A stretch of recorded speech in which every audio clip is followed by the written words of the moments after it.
Hello and welcome to the Discover Virginia Beach podcast. I'm your host, Joseph Trahan, your tour guide to the Virginia Beach area.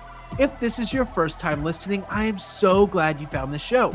Each week, I publish a new interview with locals ranging from musicians, government officials, CEOs, artists, and much more. And my aim is simple. It's to help you discover, define, and then go out and do exactly what you're looking for during your next vacation, relocation, or outing to the Virginia Beach area.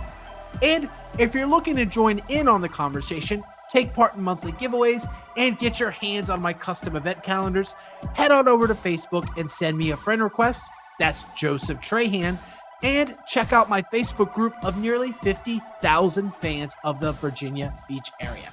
Don't worry about writing anything down. The links for each episode, along with the Facebook groups, will be in the description below and also in the show notes. All right, here's the show. What is on? Test, test. That is why we are here today over in Chesapeake, right? Absolutely. We have crossed state lines here. We are here with JP Carlton, the president of Carlton Building Company and Services, talking about everything building and all the great things JP and his company have going on. JP, thanks for hosting us. Yeah, thanks for having me or actually coming out to me, that is, because I know you had to make a little bit of a hike out here. No, we love the opportunity to meet in person, especially when we can. A lot of our interviews are done via Zoom, and for our listeners who want to have a more visual experience, we want to be able to offer that as well. JP, I understand you went to ODU. Where did you study at ODU? Weirdly enough, I hopped around from major to major for a little bit, like most do, but I ended up with a real estate and accounting degree. Real estate and accounting. So you graduated from ODU, and you did something crazy that most people don't do. You stuck around. Yes. What got you to stick around and build your life and your business here? My wife, actually. So we met at orientation, and then the rest is history. So I got stuck, if you will. Good stuck though, right? Yes. Absolutely. I love that. So you guys met at orientation. Is there any funny highlights or moments there where you guys were like, oh my gosh, this is a thing? You'd have to ask her, but there's a little bit of a funny story to it, but I'll save that for another time. Absolutely.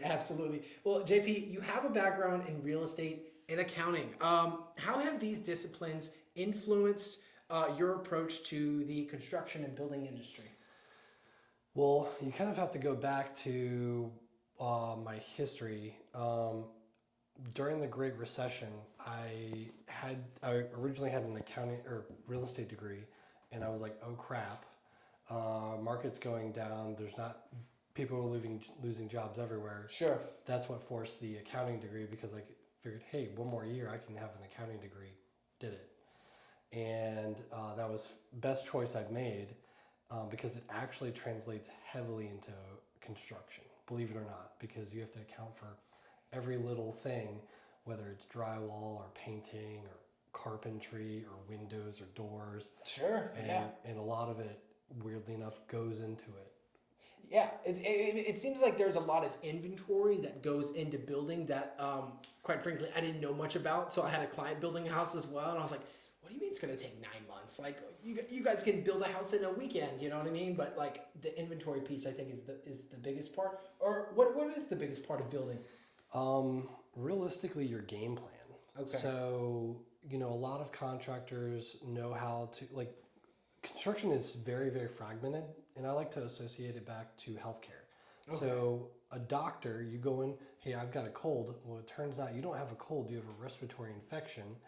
And so all of these things, so you have to go get assessed. They have to prescribe the medicine. You then have to go to a pharmacist. So realistically, construction is very much like fixing the human body. You break an arm, you go to the doctor, they take an x-ray, they have to reset the bone, you have a cast that has to get placed, and then you continue to see the doctor until it's fully healed. Construction is very much the same way, where you've got a problem, I have to come up with a solution, and I have to work with many different parties from, again, relating it back to healthcare, that person putting the cast. Oh my gosh, yeah. Scanning, taking the x-rays, prescribing pain medications. Construction is very, very similar. So it's very intentional. You have to be very intentional. You have to be very specialized in your craft. And you've been doing it for, that's like, 15 years now that you've been in the construction business. Have there been any? Because I know like there technically wasn't hasn't been a unique as a crash as '08, but during that time in development in your construction career, were there any key moments or highlights to you that were like, oh my gosh, like this reminds me of '08 when I needed to pivot? There's several.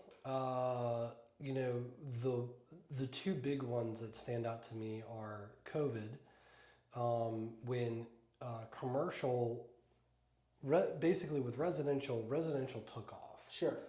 Commercial, it slowed down dramatically, and it is now starting to somewhat pick back up, somewhat slow down. It's a little bit of a change, but I mean, I got kicked off of every job I was on for 3 months, and we were in healthcare, offices, and retail, because retail, hey, we can't have shoppers. Healthcare, we can't we don't want you to infect our patients, and offices were gone. Everyone was working from home. And I'm sure you had contracts set up already, but those were just null and void at that point. Huh? Basically, they said, hold off. We're not sure how to handle this. Hit the pause button. Right? Yeah. You know, and we were even doing some condo work, and they basically got freaked out because of the cost. And I ended up having to talk with. We had ended up settling out of court, unfortunately, but it was a. Mm-hmm. It was a very painful situation for both them and myself because of the financial situation that they were in. Sure. And I mean, going back to the original game plan that you said, right? This is a very in-depth process from the plans to the builds to the order. I mean, once you order all the parts, it's not like you can just send them all back, right? Yeah, it's not like you can go and find a new shirt and you go, hey, I like this shirt, right? Yeah. And then all of a sudden you find out, hey, I gained 20 pounds the next day, and you can send it back and return it, and they can put it on the shelf. It doesn't happen that way with construction, unfortunately. Wow. So that time sounds like it was pretty impactful on the way in which you operated your business. Anything coming out of that where you're like, here's what we're going to do, here's some changes we're going to make or modifications to the systems and flows that you have in place? Yes and no. It's been a long development. You know, the other part that you know, the two facets that I noticed over the course of my business. So that was one, is how much COVID has changed everything, even for better or for worse. Sure. And then two has been the people. So as people have continued to age out, you know, COVID or the Great Recession, you had a lot of people pivot and go, I'm not going to be in construction anymore. Right. And there are, I think every year there's 50,000 less homes being built than that need to be built. There's a housing shortage, right? Yeah. There needs to be more houses in place, right? Absolutely. Well, that stemmed from less people being in the construction industry, the government having less funding for new construction, people spending less on new construction, or even renovations. And now it's coming to a head. And the same thing, it even applies to commercial, because we we have less skill set available all across the country to be painters, drywallers, carpenters, plumbers, electricians, HVAC, and that's just the tip of it. You know, those are the ones we know about. Right. There's many, many more that are less, and we're, you know, if you're not set up for it, which we actually have been building a system for to develop the next level of construction professional out there. Yeah, and of course, you know, always touch on COVID at least once in every episode, and definitely don't want that to be the focal point, because there has been you know, progressive movement forward, and I'm sure you still had clients that you were able to work with and figure things out and negotiate during that COVID time. And we would definitely love to highlight maybe some of those features, any positive perspectives or systems that kind of came about in spite of those challenges that kind of shut the world down? Well, interestingly enough, we were already well set up for it. Sure. So one of our company core values. When you have an accounting degree, like you know every single number, right? Well, actually, no. The biggest thing was one of our company core values was respecting the space. Okay. And healthy construction is another one of our company core values. So when COVID hit, we were actually well prepared for it, because we have dustless systems that we typically maintain on construction job sites. Yeah. Okay. So One of our clients was Bay Lake Community or Bay Lake Retirement Community, and we had air scrubbers, we had HEPA vacuums, we had dustless drywall sanders, and legitimately, we were working right next to the residents in Bay Lake Retirement Community while COVID was ongoing, and renovating the space and helping to maintain that perfect environment that they need to both live, work, and reside in the community. Yeah, I mean, what a great way to showcase that core value. I mean, in that way too, because it's our most, in a lot of ways, our sensitive group of people, retirement folks. Absolutely. So having a space where, I mean, you think of any new construction job, you picture sawdust, right? Wood chips, dirty floors, right? Piles of dirt and debris, right? Which I'm sure there's some aspects of it, but you guys have really honed in on how to respect the workspace in a way that it's breathable, it's safe, and it relatively preserves the environment that you're in. We not only that, we were doing a project in Town Center for a financial advisor on the 8th or 13th. I can never remember which one. And it was like 8,000 square feet, and we were renovating their whole office over the course of 4 months. And by the time we were done, they basically said that our team felt like family because we had taken such good care of them. Wow.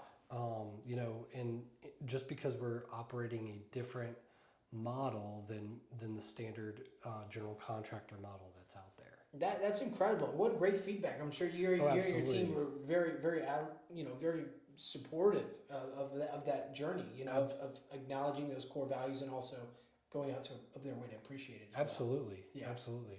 That's so awesome. So I'd love to kind of shift gears here because I definitely want to focus in on the business and product and service because obviously, you are operational. You're continuing to provide this great service. Would you mind sharing with us Carlton Building Services, where you guys are located, and of course, what products and services you offer? Yeah, so we're located here in Chesapeake, Virginia, typically serving the south side. So Virginia Beach, Chesapeake, Norfolk, Portsmouth, Suffolk. Those are the main service areas. We operate in healthcare, offices, retail, and condos. Some of our clients have been Lynn Haven Mall, MacArthur Mall, Patrick Henry, Greenbrier Mall, and numerous shopping centers. Offices, we've worked in several buildings in Town Center. We've worked in downtown Norfolk, several of those buildings as well. And then as far as healthcare, we've worked in Centera, Bay Lake Retirement Community, CSL Retirement. They've got numerous facilities as well. And then the other aspect of our business is condos. So our services are typically like a normal build out. And you're probably going to go, what the hell is a build out, JP? Yes, tell us what a build out is, JP. So a build out is when a tenant is moving into a space, moving spaces, or opening up like a new business in either a shopping center, an office, and sometimes even healthcare. And so we come in, work with an architect, and basically build it from the ground up. And when I say ground up, it's a pre-existing space. Sure. So think shopping center. Hey, I want to open up a new retail business, and boom, we come in, again, working with an architect and basically build it out to their needs. And that, again, that translates across all three capacities: office, retail, and healthcare. Then you've got the renovations and remodeling. They're close, but they're different. So that's with Bay Lake. That was a renovation where we're updating all the finishes, carpet, paint. How old was that facility when you guys arrived? Over 20 years old. Okay, and for retirement facility, where is that in construction years? I mean, we've worked on buildings from the 70s. This one was built back in 1990 something. Okay. So it was roughly 20, let's just say 25 years old. So it's not too old from what I've seen, but I mean, there's warehouses that are 100 years old here. You've got, and downtown Norfolk especially. Yeah, absolutely. And then then, so basically a renovation or remodeling was going, hey, we're updating the finishes, oftentimes while they're still occupying the space. So think about like your own home. For example, you want to renovate a kitchen. How much of a headache is renovating a kitchen or a bath? I mean, My sister-in-law did, and I don't think she really enjoyed the process. She enjoyed the end result, but the process was definitely aggravating, especially when cabinets are delayed. It is very painful, and it's very hard for contractors to respect that space. And respecting that space is, oh my God, my whole life is turned upside down. Sure, yeah. And it is very hard to, maintain a high level of communication, be professional, and all the things that come with it. And construction is not perfect by any means, but it's very hard to do a renovation or remodeling project without that intentionality that you mentioned earlier. So Right. we go into that with a high level of intentionality for that. Yeah, because I can imagine, especially like a 100-year-old building. I mean, the bones are still going to be the same, right? Where as long as the integrity of the building is there, right? But you are going to add those modifications to not only enhance the experience, as you mentioned, with your long list of wonderful projects. And I'm just thinking back, like Lynn Haven Mall, Greenbrier, like those are great buildings. You know what I mean? You don't even you recognize they're kind of like very similar. Like, oh, this is Hampton Roads, but like no. It's the same building. It's you guys. Yeah. It's Carlton Construction. Going in and making those things happen. And then secondly, just how you operate when you're sharing that space. Absolutely. And one of the things that we had the pleasure of working with Norfolk Botanical Gardens to renovate their butterfly house. And they had built it, it was either 10 or 20 years old, I can't remember which, but it was never intended to stay up but 1 year and then take it down and then put it back up. Really? Yeah, some weird scenario. Well, basically they built it, time had gone on, and they had never really updated it. So we came in and did a major facelift, and it turned out fantastic. I mean, they were so thrilled with it by the end of it. And so those are the projects that we really specialize in, is like, hey, how do we take this and not only update it but make it more functional? Because it's hard, when you're doing a construction project, to get it right the first time. Sure. And as you mentioned before, construction isn't perfect. I mean, I can only compare that to building Legos with my nephew, but I'm sure they're kind of the same thing, essentially, construction and Legos. But I'd imagine, once you look at the blueprints, you make a mistake, you can kind of just go back on a Lego set. Is that the same way when it comes to building? No. So, with a Lego, I like to boil everything down to painting, because painting is one of the simplest things that a lot of people can do themselves. Sure. But, with that Lego, the Lego company has basically given you a full step-by-step blueprint. I want you to paint that wall. All right?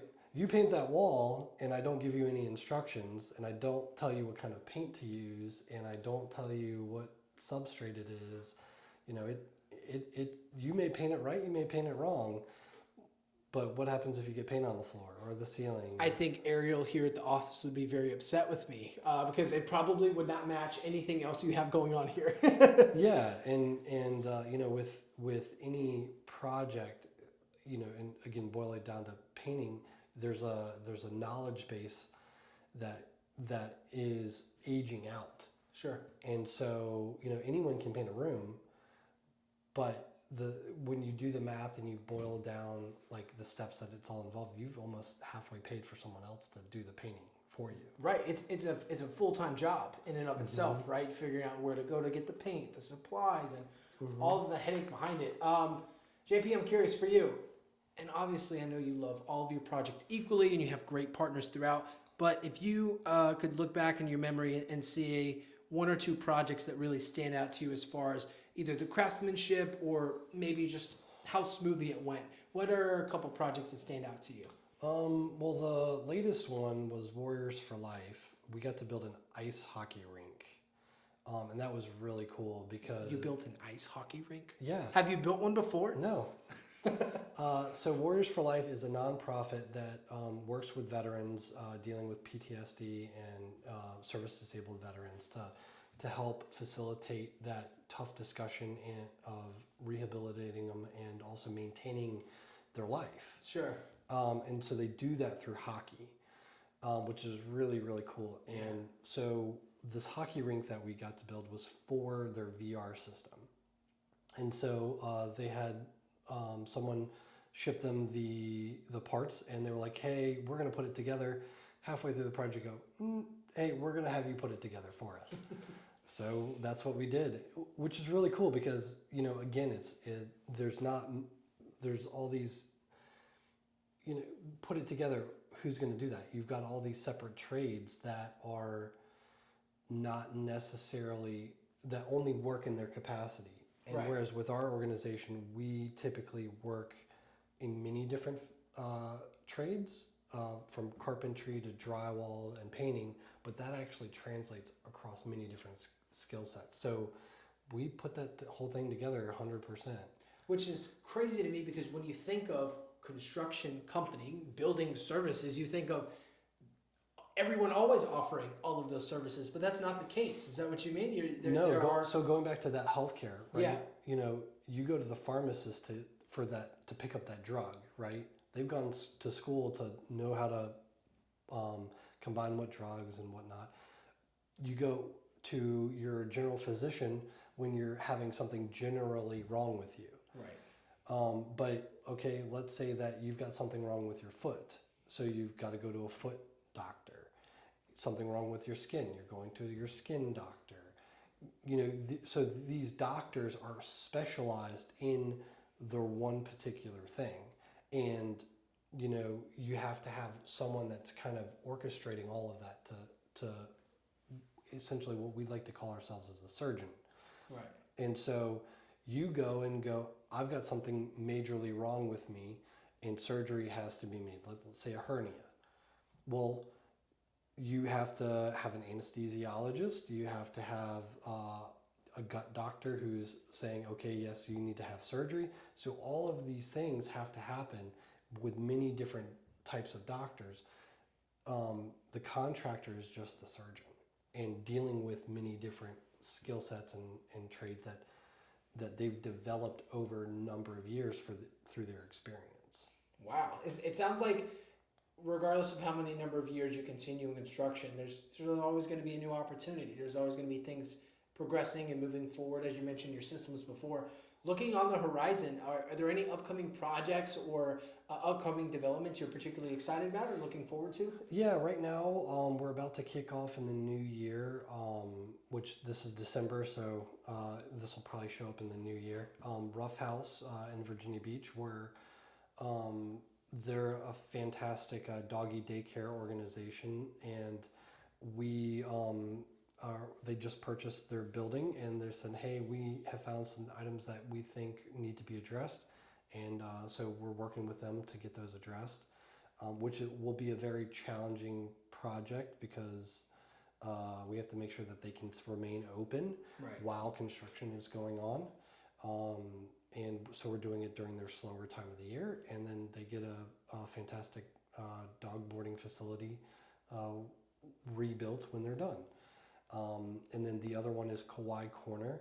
And so with Kauai, that is in Lynn Haven Mall, and we're going to be basically renovating it, putting in new cabinets, and we're working with Benevolent Design for those cabinets. And so we're super excited about those two projects, and then we've got a few more potentially in the hopper, but you know, I can't hang my hat on those. Yeah, absolutely. Yeah, I have to sign an NDA and send it out to everybody listening. So we'll definitely hold off on those for later conversations. But JP, this has been great. I definitely would love to pivot our conversation over to the community aspect, because in a service-based industry, and community is what kind of helps drive our businesses forward. For you, during looking back at your time with Carlton Building Services, how has the community and, of course, the businesses you've worked with influenced the way in which you conduct your business?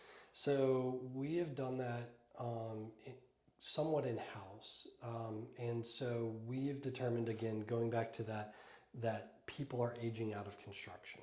And so we have a retiring workforce that's not going to be around in 10 or less years. Sure. So if you think about it, your painter or drywall person or carpenter, whomever, you know, the standard age is like 55 for these tradespeople. What do you do? Well, we've developed a training program where we sit down once a month and go over goal setting and bring in industry partners to educate our people and to work on those skill sets to raise people up to the next level. And part of that training system is also a raise program that's associated with, hey, I can learn these skill sets without having to go to college, without having to invest a whole lot of time and practice, but it's really all on the job. Right. And so as people gain those skills, we give them raises. And part of it is a qualification, but also a technical knowledge. So it's a, you know, in construction, there's three aspects to someone working in the field. You've got their physical skills. You've got their technical skills, meaning the knowledge base that they have to recognize, right. hey, this is how something needs to be done. And then your soft skills, well, how you communicate with one another and talking through those challenges, because you open up a wall and you find this was not built correctly. Yeah. Or we've got rotting wood at Norfolk Botanical Gardens. We found in their gazebo that they had rotting wood. What do? We had to bring in a structural engineer, and this is how it had to be rebuilt, and this is how it was documented. But those are the skill sets that we're building up for them to recognize in the field when, hey, this is something we can do, or hey, this is when we need to pull in an expert. And this is how you can develop yourself as a construction professional and gain the skill sets, have a raise, and continue to have these skills for the rest of your life. Right, yeah, because you look at the other variables that, you know, young people or career transitioning folks have, and it's like college is very expensive. Small business loans are very hard to get, and that doesn't mean you can't go out and get those things out, obviously, but going back to, you know, discovering Virginia Beach, the whole theme of this podcast is just figuring out what Virginia Beach area has to offer, and it's incredible that you guys have recognized, okay, we have a transition coming up, which is, I believe, the responsibility of every generation to help make those transitions smooth for cities and individuals alike. So you guys have really took the lead on this and enacted yourselves as, you know, change makers to influence and educate those folks. So JP, with that said, I'd love to, of course, encourage our guests and our listeners, check out the link in the description below for everything you have going on, including those projects as well. Before we transition out of community, is there anything else you wanted to mention about the projects you guys have going on? You know, one final big one that we're working on is Armed Forces Brewing, and we're excited to work with them. They have been a very fun project to work with, to change kind of the old O'Connor's brewing into something new that is they continue to try and give back to the community for. So it's absolutely awesome. Lots of great opportunity there, especially with that transition happening, right? Absolutely. Yeah. Awesome. Well, JP, we appreciate your time, and I definitely recognize you have a lot of projects going on, so we really appreciate you allowing us to come and sit with you. We are heading into our rapid fire questions. Right. These are quick and fast and rapid fire. Feel free to answer with as much or as little detail as you like. Sure. Are you ready? Sure. First one, favorite construction project so far that we haven't mentioned? Bonilla Pet Studio. Unfortunately, they just closed down, but they were a very, very fun project because we got to build a photo studio and a client theater room where they got to preview the photos. It was a really intricate and fun project. Wow, absolutely. And that's multifaceted in regards to not only the lighting and the construction, but also just the flow. I mean, you got people and animals, right? yeah, they did everyone on that project we felt like did a fantastic job with. Wonderful, wonderful. Would you prefer rock climbing or a day at the beach? 100% rock climbing. Rock climbing? Where do you like to go to rock climb? Right now I climb at Syndit Climbing Gym. They're a fantastic group. I love climbing there locally. And my personal goal, is to climb in all 50 states by basically by the time I hit 50. Wow, good for you. How many states do you have so far? One. One state. Hey, it always starts with one, right? Absolutely. Always starts with one. What's one word to describe your leadership style? I don't know. I don't have a good answer for that one. Charismatic. Charismatic? Mm. That's fair. That's fair. Absolutely. Favorite spot in Virginia Beach to visit?